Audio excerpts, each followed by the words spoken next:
Welcome to the D2D Real Estate Show. Craig Whiting and Duane Richens. Today, we are going to talk about the market. We have seen some unusual things happen in the market. Inflation over 9%. And how is that affecting real estate right now? Interest rates spiking as well. So what's going on? It's crazy to think. There's so many agents out there right now. In fact, I saw a staggering statistic. There are over $1.3 million real estate agents in the United States. The crazy part is there's another 1.5 million in real estate school right now. And they're coming into a market where stuff is not selling as quickly. And I think they look at it as this is going to be the easiest thing on the planet for us to do. Real estate agents make a lot of money. I had a guy at basketball. We play some competition basketball with my son. And he said, man, every real estate agent I know makes a killing. They're loaded. And he said, I ought to get into real estate. And I think so many people think that. But you take a market like right now, and it's not an easy market to navigate. You have to really know what you're doing. Craig, what do you see the market doing in the next 3 months as compared to where it was 3 months ago? Well, just to give one quick statistic about that. So we're seeing transaction volume fall. And one stat on that is, at least here in the state of Utah, when you look at June 2022 and you look at the closings that happened then, we haven't seen that few transactions close for 10 years. It's June 2012. And 2012 is just when we started to barely wake up from the Great Recession. So our transaction volume has precipitously dropped. And so the number of transactions going around per each agent is dropping as well. And so next 3 months, it's going to be more of the same, I think. Yeah, I think we're going to take a big dip all the way into January, February of next year. As interest rates continue to rise, I think people will slow down. As you look at gas prices being over $6 a gallon in most places, the people that it's really hurting is your median income. Yeah. They're nervous about their jobs. They don't have a lot of savings. I heard a financial advisor say the other day that the average American has less than $2,000 in savings. And when you look at that, of course, they're not going to go transaction real estate. They're not going to go buy a bigger house. Yeah. They're not going to change or rock the boat. They're going to hunker down and quit eating out and take the bus and not drive their cars and do whatever they can to essentially prepare, because it's put a lot of fear into the market. Well, something that I've noticed as a trend nationwide. So whenever whenever interest rates would decrease, I mean, that just picks up volume, not just where you are locally, but like nationwide, it begins to increase. And I would love to have these conversations with these agents in other states. We're like, man, we're just having such a hot market here in Phoenix or Boise or LA or whatever market they're in. And they think that their market is for some reason unique in that it's exploding. Right. When really all the reason why it was exploding is rates came down and it opened up this layer of buyers that otherwise could not have buy, and now they can buy because the rates have come down and payments are affordable. Then they can go buy a house. And so that phenomenon of, well, the reason why my real estate locality is way better than everybody else's real estate locality is because of ABC, and that's why we're exploding and we're going to be recession proof and whatever.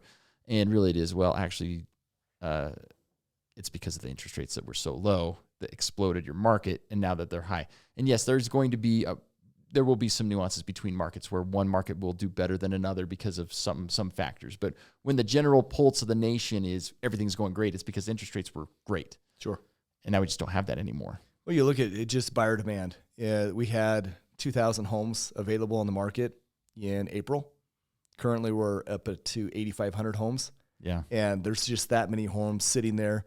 Mark my word, you're going to see 13,000 homes before December on the market. It's going to continue to go up, and people will continue to slow down and not buy as much.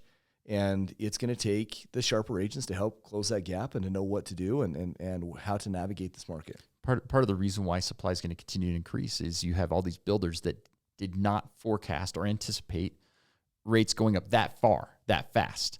They knew rates were going to go up. They just didn't realize they were going to go up that far, that fast. And so now they have built their pipelines, because they're working on their pipelines 2 and 3 years from now. Sure. Like the land that they're acquiring is for 2 or 3 years from now and even further. And so the land that they bought to be selling now, homes for 2022, 2023, 2024, they've already got that in the hopper. They can't change the fact they already got that land that needs to sell. And so they're going to bring it to the market, and it's going to increase the supply. Well, and so many people think, hey, we're going to crash. It's going to crash. We're done for. The housing market's going to come down where it should. And, Utah is the number one housing market in the United States right now. And we started the year at 19% equity increase. Right now, they're saying we'll finish the year around 6 to 7% equity increase. But there is nowhere in any statistical data that I have seen that shows that we are going to have a negative drop in equity over the next 3 or 4 years. It's all up. Yeah, well, and something that supports what you just said is, right now I'm pulling comps. Like when I analyze a property, I'm pulling comps from August of 2021 through December of 2021. And as long as I use those comps to price, and now we're here talking July of 2022, I'm getting multiple offers on my listings. And Right. so the last 3 listings I put on the market in the last 2 weeks, all of them had multiple offers, some of them 4 and 5 offers. And so it's not like the market has fallen that far. We're talking it fell back a few months. Sure. Really is where it went. And you're right. I don't agree with the doomsdayists that say we're going to have the market fall out from under us, because we still have tons of buyers out there. They just can't afford the interest rates at the current level, but there are a ton of buyers out there, and lenders are becoming way more creative in how they are delivering mortgage products. And with that huge set of buyers out there, that when the prices sort of hit that level of where they're at, it's going to be stable and steady, like super stable. One of the things that I'm noticing right now in our market is investor driven, right? Investors are going crazy because they don't have to get into bidding wars. People are more desperate. They're scared to sell. And so I have an investor podcast that I do, and I talk about good investments, bad investments, where to go, what to do in this time, how to invest. And we have found so many people intrigued by diving in and buying all these big properties. So we'll have our license in Georgia, Alabama, Florida, and working on Texas here in the next month. And as we've blasted that out to multiple investors, I've had 5 or 6 people this week that have called and said, hey, I've got $250,000 that I want to diversify and buy 3 or 4 properties.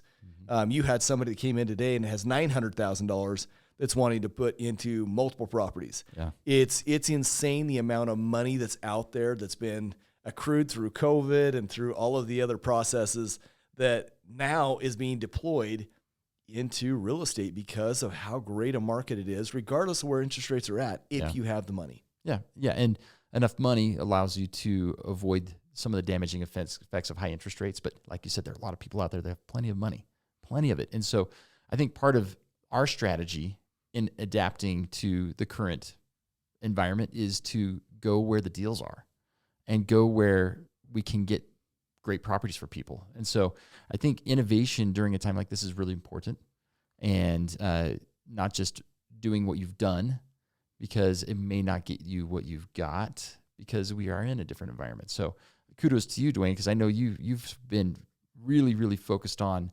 what are the trends and what do we need to do to adapt to this new environment. And as a result, our pipelines are plenty full, and we have a ton of people in the pipeline, like coming down the road to buy properties and sell. Well, it's crazy, guys. We have 62 under contract. We've closed over 100 million this year. And it's literally just being inventive, working around the market, getting where you need to get to, and making sure you're ahead of the market, making sure you're ahead of the people, and coach them. Because if you're ahead of where the market's going, and you can say, hey, guys, it's headed this way, and then it does, they trust you. Yeah. And then they're going to use you going forward because they know you know your stuff. I mean, you look at some of the properties that we're analyzing right now down in some of the other states, there's multiple you can put down $250,000 and make about $7,000 a month in cash flow. Yeah. That's unheard of. Your money's back within 3 years. Yeah. And that's with a 6% interest rate. And we're doing that. If it was at a 2, can you imagine what people would be making on those properties? 3? Well, and the savvy investor realizes that you marry the property, but you date the rate. I'd love to say I coined that phrase, but I read it somewhere else. And so, they're dating the rate right now. They realize at some point during their property ownership, the rates are going to come back down. And so if it cash flows now, given the 5-6% rate, it's going to cash flow even better when the rates go further down. And so these savvy investors realize that now is not a time to retreat from the market. Now's the time to find where the deals are and go get them. Well, and even single family people. If you don't have to pay above appraised value right now, if you don't have to do hard earnest money upon acceptance, if you can go out and have inventory to pick a house. I have one a client right now that's looking. He's in the $1 million plus price range, and he's like, there's 12 houses I want to look at because I love them all. Whereas 4 months ago, he would have been able to pick one or two to go look at. Yeah. And now he's got 12 houses to pick from that are all favorites to be able to write an offer and not have to compete on any of them. Yeah. And negotiate favorable terms. Like maybe you can get closing costs paid from the seller, which wasn't, happening for the last couple of years, but now that's a possibility now. And some buyers that may need that help, now's the time to get that help because it can happen. So lots of deals out there, lots of deals. I had a phone call earlier today from another broker actually. And she said, Craig, man, sometimes you're hard to get on the phone. She was calling and saying, like, Craig, I've been trying to get a hold of you. And honestly, she'd emailed me last night at 8 p.m. She called me at 12 noon. I was in a meeting. I couldn't answer. So I called her back at 4 o'clock. That's not hard to get a hold of, anyway. But in her opinion, it's like, Craig, man, you're hard to get a hold of. And I told her, well, I've got 10 deals under contract right now. She's like, you realize the market we're in right now, right? The market's... In this market? Yeah. Exactly. She's like, what do you mean? And this is a broker from another brokerage, which is a pretty big brokerage. And I'm like, well, yeah, I got tons of stuff happening right now. And for her, she has the one deal that we're working on together. That's all she has. She's like, man, I wish I were in your shoes. I wish I had your problem. Thinking in the back of my head, and I didn't say this, but I'm like, you can go create it. You can go get it. This is real estate. You can go make it happen. You just have to do what we're doing, and you're going to be able to get what I'm getting. So, well, I think from our broker standpoint too, as you look at the strategies and things we have, we do a lot of door-to-door sales, and door-to-door is recession-proof. I don't care who you are or where you're at. If you will go out and find the business, you'll have it. And if you'll stay ahead of the trends and the curves and be able to get in front of the right people at the right time, there is always more work than you know what to do with. It's a matter of getting around the right people that can coach you and teach you how to get where you want to be. Yeah, and someone who's innovative like you and helping coach people as the market shifts, because the strategies we're using today are different than, some of them are the same for sure, but there are some nuances to how we're approaching business now than what we did before. And having someone like you to guide others along that journey. No, I agree. Guys, if you want to learn more about what we're doing, there's a link below. Click on that and join us for one of our webinars. And we look forward to seeing you there. Have a great day.